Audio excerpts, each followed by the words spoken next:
श्री कृष्ण गोविंद हरे मुरारे, हे नाथ नारायण वासुदेव।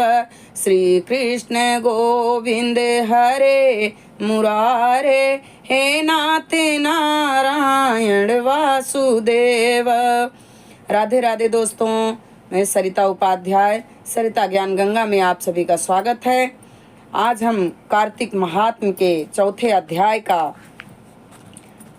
पाठ करने जा रहे हैं। चौथा अध्याय। नारद जी ब्रह्मा जी से कहते हैं, ब्रह्मा जी, कार्तिक मास में जो दीप दान होता है उसका महात्म्य कहिए। ब्रह्मा जी कहने लगे कि हे पुत्र, दीप चाहे स्वर्ण का हो अथवा चांदी का, तांबा का, आटा का अथवा मिट्टी का हो, अपनी श्रद्धा अनुसार कार्तिक मास में दान करना चाहिए। ऐसा करने से सभी पापों का नाश होता है। दीपक भगवान की मूर्ति के आगे अथवा तुलसी के वृक्ष के समीप, ब्राह्मण के घर वृक्ष के नीचे, वन में, गौशाला में तथा ताक पर चाहे घी का हो या तेल का जलाना चाहिए। कार्तिक मास में स्नान, जागरण, दीपदान, तुलसी सेवन, भगवान के मंदिर में मार्जन, झाड़ू आदि लगाना, भगवान की कथा कीर्तन करना सब ही अच्छे फल देने वाले होते हैं।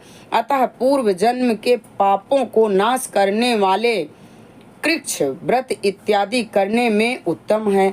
इतनी कथा सुनकर नारद जी पूछने लगे कि हे ब्रह्मण, कहने लगे कि हे ब्राह्मण, पूर्व जन्म के पाप कैसे जाने जा सकते हैं।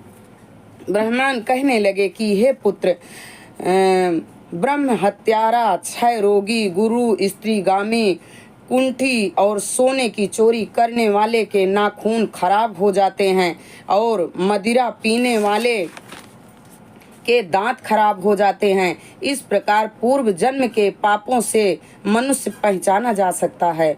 यह सब दान, तपस्या और कृच्छ व्रतादि से निवारण होते हैं। अब कृच्छ व्रतादि कहते हैं, एक समय भोजन करने से पाद कृच्छ 3 दिन सायंकाल और 3 दिन प्रातःकाल भोजन करने से, या 21 दिन तक केवल दुग्ध या पानी पीता रहे, यह कृच्छ व्रत कहलाता है।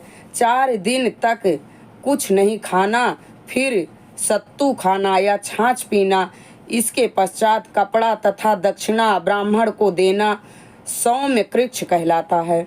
कार्तिक शुक्ल चतुर्थी को भगवान का पूजन करना चाहिए। उपवास करके उस रात्रि को जल में स्थित होकर भगवान कृष्ण का पूजन करें तो वह तीनों लोकों में पवित्र होकर वैकुंठ को प्राप्त हो जाता है। यह स्त्री व्रत करे तो अपने पति की आयु कामना के अर्थ भगवान की प्रार्थना करे। दिन भर भोजन नहीं करना चाहिए। आंवला या तुलसी का पूजन करना चाहिए। व्रत समाप्ति के निमित्त ब्राह्मण को गौदान करना चाहिए। इस प्रकार इन कृत्यादि व्रत करने वाले भगवान को अति प्रिय होते हैं और परम पद को प्राप्त हो जाते हैं।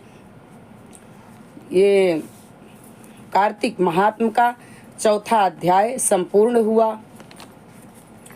अच्युतम केशवम राम नारायणम कृष्ण दामोदरम वासुदेवम हरे, श्रीधरम माधवम गोपिका वल्लभम जानकी नायकम रामचंद्रम भजे। श्री लक्ष्मी नारायण के चरणों में कोटि कोटि प्रणाम स्वीकार हो। श्री तुलसी मैया के चरणों में कोटि कोटि प्रणाम स्वीकार हो।